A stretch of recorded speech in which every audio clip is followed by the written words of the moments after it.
አፍትናይ ህልውና ሓደጋ ብዝምልከት ዘቀረብካዮ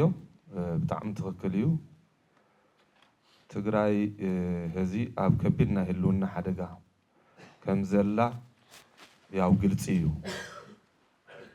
ምንም ዘሻሚ ነገር የለን ማለት እዩ ኣብቲ ዝሓለፈ ጽንተታዊ ኩናት ያው ብቁሉዕ እንደ ሃገራት ዓዲሞም ሞ ብድሮን ብቴክኖሎጂ ተዓጠቀ ኩናት ትግራይ ተካይዱ ህዚ እውን ሰላሕታዊ ጽንተት እዩ ዝካየድ ዘሎ ትግራይ ኣብ ቀረባ ግዜ እውን ኩናት ክንከፍት ኢና ካብቲ ሕሉፍ እውን እንዲያም ዝባኣሰ እዩ ዝብል ብመግለጺ ዝተዓጀበ ምፍርሓት እውን ይበጽሐና ኣሎ ስለዚ ትግራይ ሕዚ ኣብ ሰላሕታዊ ጽንተት ኣላ ኢልና ኢና ንኣምን ንሕና ካብዚ ክንወፅእ እንታይ ክንገብር ኣለና ኣብ ዝብል ትኩረት ክገብር ይደሊ ኣነ ካብዚ ንምውፃእ ኣብቲ ዝሓለፈ ኩናት ዝነበረና ሓድነት ክመጽእ ክእል ኣሎ ቅድም ኣሕዋተይ ከም ዝገለጽዎ ዝተፈላለዩ ምክንያታት ሓጎሱን ከም ዝገለጽካዮ ናይ ልህቅ ምክፋል ኒ እቲ ምክፋል ከምቱ መጀመርያ ኣይኮነን ሕዚ ሰብ ገሊኡ እናተረድኦ ዝምለሰሉ እዩ ግን ቀሊል ዘይብሃል ሓይሊ ሕዚ እውን ምጸላእ ተሰሊፉ ኣሎ ማለት እዩ ገሊኡ ብፍላጥ እዩ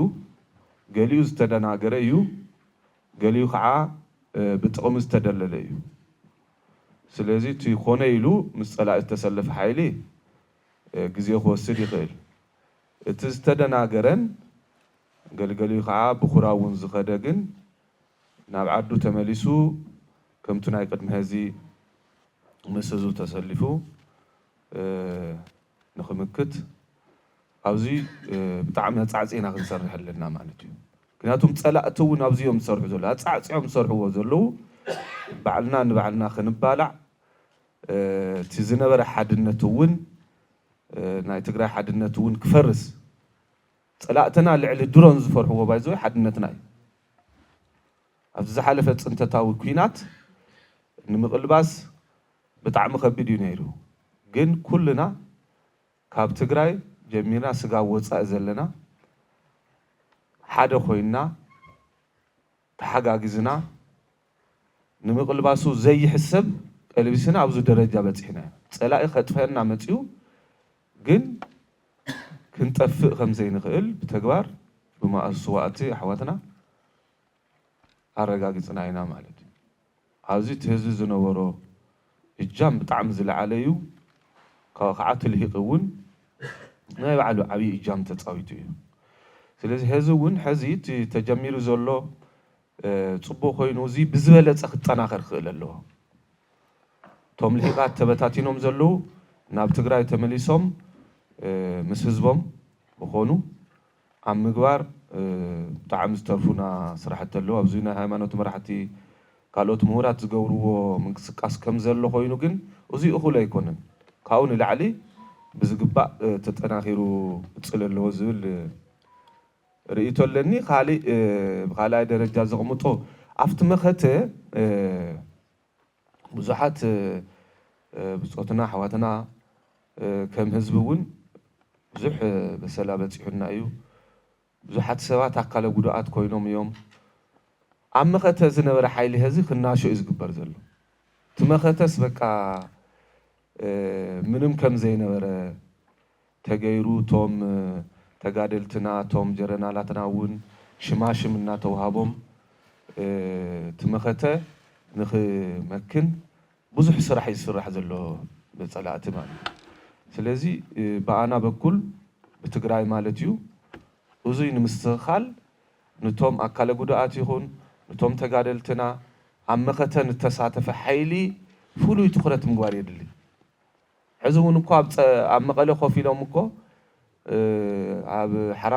ሓራመሬት እኳ ይብሎና ነቲ ናይ ዓፋር ናይ ግዛዕ ናይ ጸላኢ ቦታ እየ ዝብሎ ግን ንሳቶም ሓራመሬት ስለ ዝብልዎ ኣብኡታት ንዘለዉ حزون أوزي خوينهم زمرحو خمزي جبرو زولو أكلات كله تزون تسفى قرص يسرح زلو حزب بنك تات متغيركم زلو سلفي يقرمكم بس قرشي نايب على قرشي خوت صون زي خيل له درجة يبتح زلو مالتي أبقليان بسوري وهابن أبقليان بنك تات أبقليان جن قلت شيح نموساد زلو ورفع خيدكم تعذبوا تعم خبيدو زلو تخونتات مالتي وزيز فتر زلو نمتا أيون تيلكا تقراي نايب على بنك سلا زي بالله حاجوس عنتو زقلز كاي تعدوال زبلكا تقليا نايب علنا بنك خنا نص خنكل لنا من يخزقل ان منالبات زقل ان اكالون كفقد ግዴታ ይብሉ እዚያ ናይ ባዕልና ውሳነ ስለ ዝኾነ ኣብ ትግራይ ሕዚ ናይ ባዕሉ ናይ ውሽጣዊ ምንቅስቃስ ዝገብር ባንኪ እንተዘይሃልዩ ከምዚ ኢልና ምቕጻል ብጣዕሚ ከቢድ እዩ ክደሊ ተሎ ባንኪ ዓፁ እንድሕር ቃሕ እንድሕር ዘይበልናዮስ በቃ ምጽእ ኢሉስ ባንኪ ዕፁ የብል ትራንስፖርት ዕፁ የብል مبرهات عصو يبل الكوميونيكيشن ون كومو كمزي الناس قام مازينا خنبر افز حلفون قطيمنا يودو كافت حلف تمرت وسينا حزقن نابعلنا كساب هزن ديام كتصنح يقبئنا نيرو ስለዚህ ቱ አኡ ዘሎ ነገር ንሱውን በቃ በደንብ ገይሩ ቱ ጸላእውን ተቀበሉ ዘሎ ከምዚ አይነት ስትራቴጂ ስለዝኾነ ካፍት ሕሉፍ ትምርት ወሲና እዚኤን بناي بعلنا عقمي بناي بعلنا وشتاو عقمي عقمونا لنا كوي تزحلف ناي مخته اوانو كو ترايو كوي ناي عقم تصقم يبلنا ስለዚህ እዚ አስተካክልና ክንከደልና ዝብል حساب ለንት ጠንካራ ሰራዊት ምህናጽ ዝብል ብጣዕሚ ወሳኒ እዩ ምናልባት ትዲኤፍና ጠንካራ እዩ ግን ብዝበለጸ ምጥንኻር የድሊ እሱ ብዝበለጸ ጠናኺርካ مخاد بتعمي وساني يو أفتنا ميديا حوي عن توجلي تسوانيرو جن أنا ون كدجما حزل لنا يو زمن بقى ميديا بتعمي وساني الميديا عند حرزي سريحنا كنودقينا مالتيو فلذي توم طلعتون كونه يلوم أفت سرع ميديا يكون محبراو ميديا بزحت سرحت يوم سرح زلو ስለዚህ እንተና አሰትና የማህበራዊ ሚዲያ አቋ ከንቆጣጠረው ይንخلን እንት ኤሌክትሮኒክስ ሚዲያ ግን ናይ ዓልና ኾውን ክእለሎ እንጾያነ በተወሰነ ደረጃ ህዝብ ጀመሩዎ ነገራት አሎ ጽቡቅ እዩ ኣብ ካልኦት ሚዲያታት ግን ያው ክሳብ ሕዚ ምንም ለውጥ የለን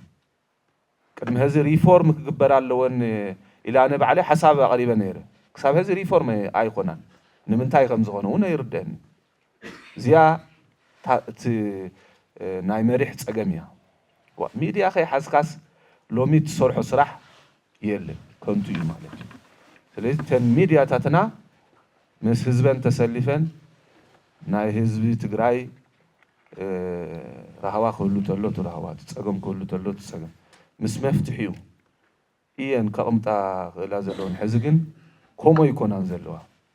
ስለዚህ ኣብ ሚዲያ ብጣዕሚ ትኹረት የድሊ ريفورم ون جبرا قدنيو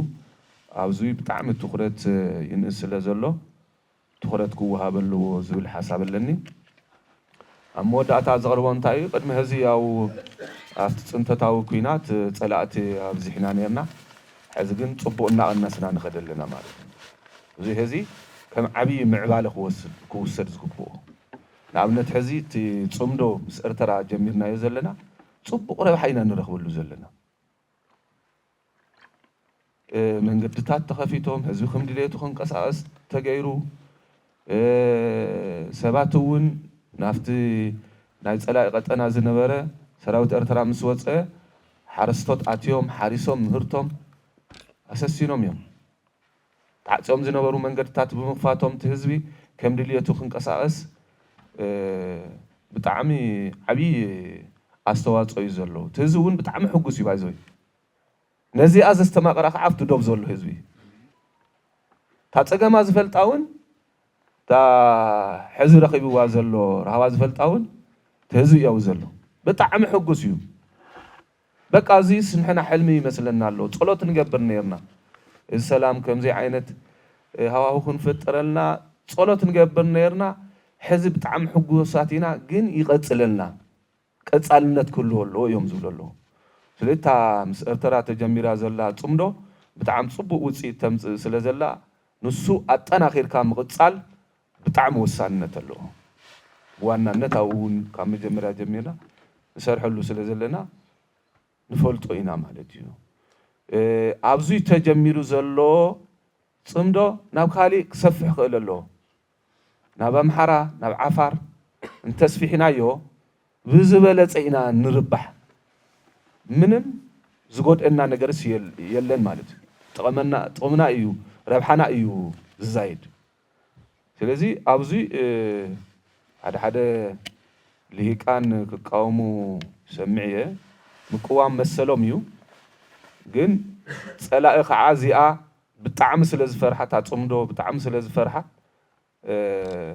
ኣዋጻዕጽኡ ይሰርሕ ኣሎ እዩ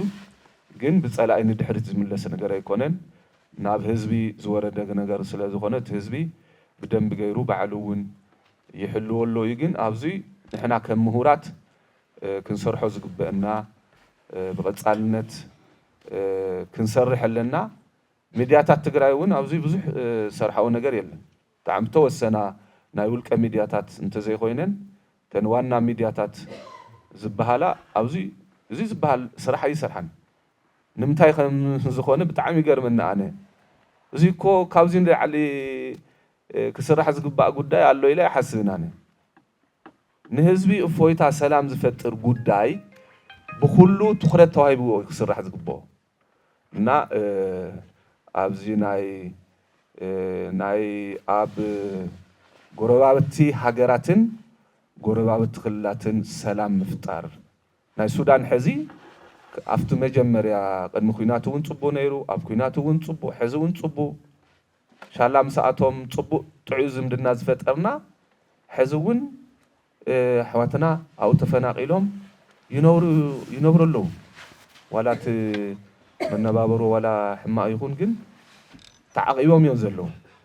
ስለዚህ ምስ ጎረባብቲ ሃገራትን ክልላትን ሰላም ምፍጣር ጥዑይ ዝምድና ምፍጣር